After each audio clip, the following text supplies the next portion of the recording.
T.S. Eliot is the most influential critic of his time. His ideas were published in book form later on, as he never claimed any thought of school. He published his essay Tradition and Individual Talent in 1914, as all of you know, which is considered as the manifesto of modern criticism. He has given a new dimension to modern criticism with some prominent words such as objective correlative, then we have dissociation of sensibility. Right? Hello friends, welcome to ELS English Literature Studies with Kaur Harpreet. Today I will discuss objective correlative, and if you like my content, please hit the like button, share and subscribe my channel. So let's get started with today's topic. Friends, T.S. Eliot has put forward the theory of objective correlative in the context of Shakespeare's tragedy Hamlet, which he calls an artistic failure. Now, first of all, what is objective correlative? Friends, objective correlative, it is a term popularized by T.S. Eliot in his essay on Hamlet and his problems, right? Which refers to an image rather than a pattern of images, actions or situations that somehow evokes a particular emotion from the reader without stating what that emotion should be. As I told you that this term was popularized by T.S. Eliot, but the American painter Washington Allston first used this term objective correlative about 1840, and it is T.S. Eliot who made it famous and revived it in an influential essay on Hamlet in 1919. Now, in short, we can say that the phrase objective correlative means a situation or set of events which act as a formula for evoking a particular emotion in a play or other work of literature. This particular phrase, objective correlative, this phrase refers to an object, set of objects or chain of events in a text which convey the emotions in the text to the reader. This literary theory was first set forth by T.S. Eliot in the essay Hamlet and His Problems, and it was published in the Sacred Wood in 1920.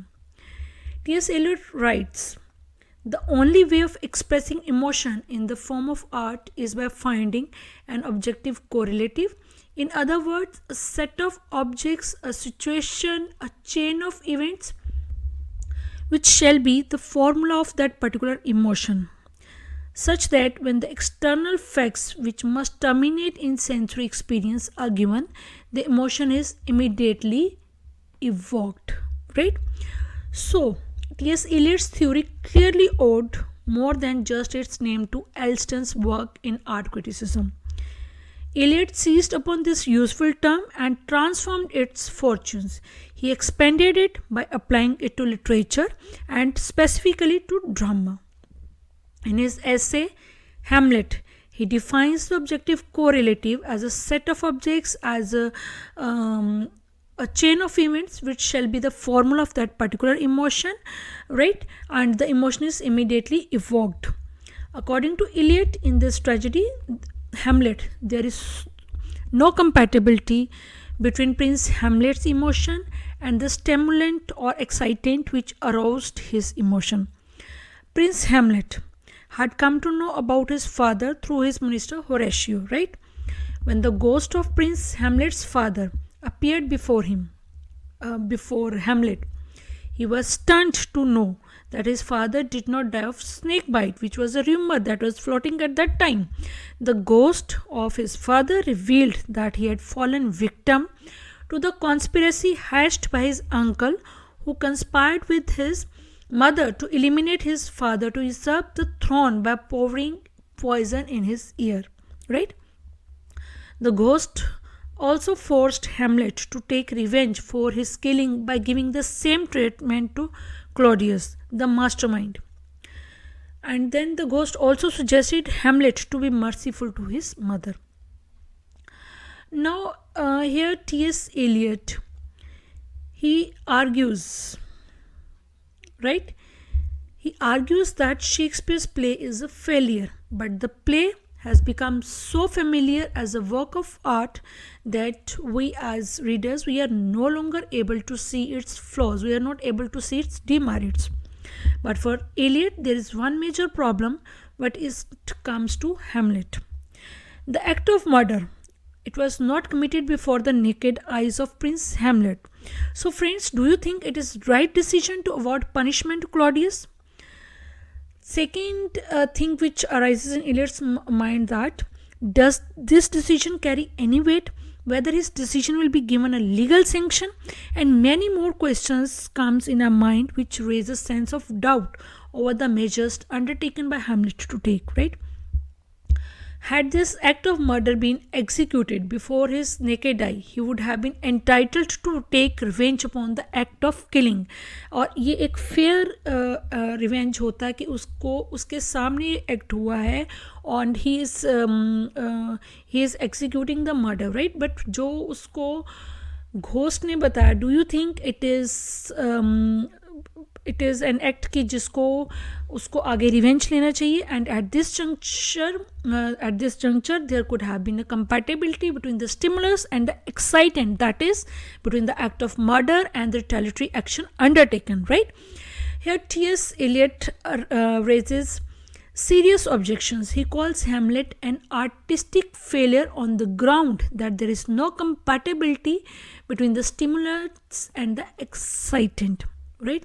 Hamlet cannot operate such an act at the advice of the ghost of his father.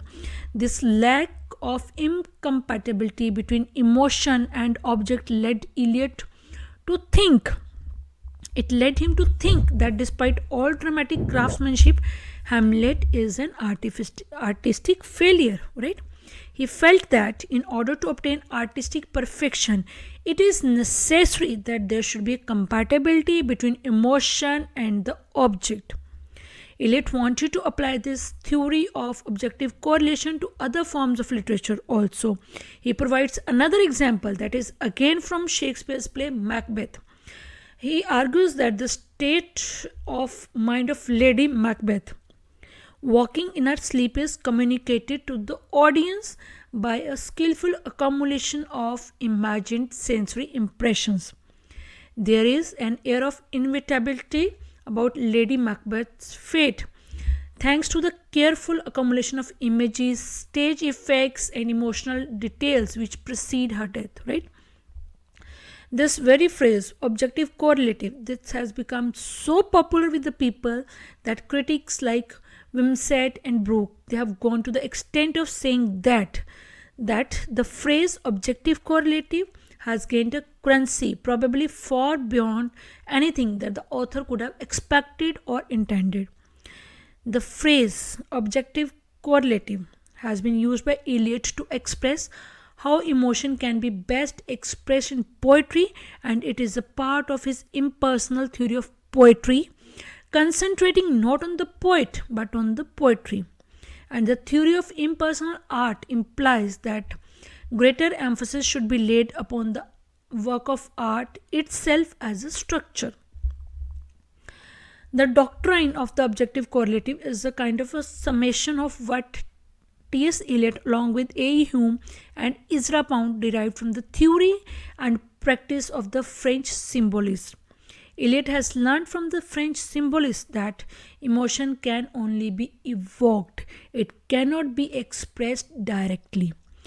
Eliot's theory was also anticipated by Ezra Pound in The Spirit of Romance, and Ezra Pound admitted that the poet has to be as impersonal as the scientist. Poetry is a sort of inspired mathematics which gives us equations not for abstract figures but equations for the human emotion. The term sounds more complex than it actually is, right? Objective means universally applicable or relatable, while correlative simply denotes something with correlates. So a situation in a Shakespeare play must objectively suggest corresponding emotions in the audience, which they then experience thanks to the situation and events they are witnessing. The action of the play evokes or inspires these emotions within the play's audience. Here T.S. Eliot suggests that if a play or poem or narrative succeeds and inspires the right emotion, the creator has found just the right objective correlative. Is it clear? And if a particular scene seems heavy handed, or the particular scene leaves the audience without an emotional reaction, it invokes the wrong emotion from the one appropriate for the scene. That particular objective correlative does not work, right? It is T.S. Eliot's method which makes him the most escapable as of the age. So friends, this is all about today's topic. I hope you will like my content, and if you like it, please hit the like button for more support, share it and subscribe my channel. And if you're new to my channel, please hit the bell button so that you can get notifications from my upcoming videos. Thanks a lot for watching, and thanks a lot for your positive comments. Thanks a lot.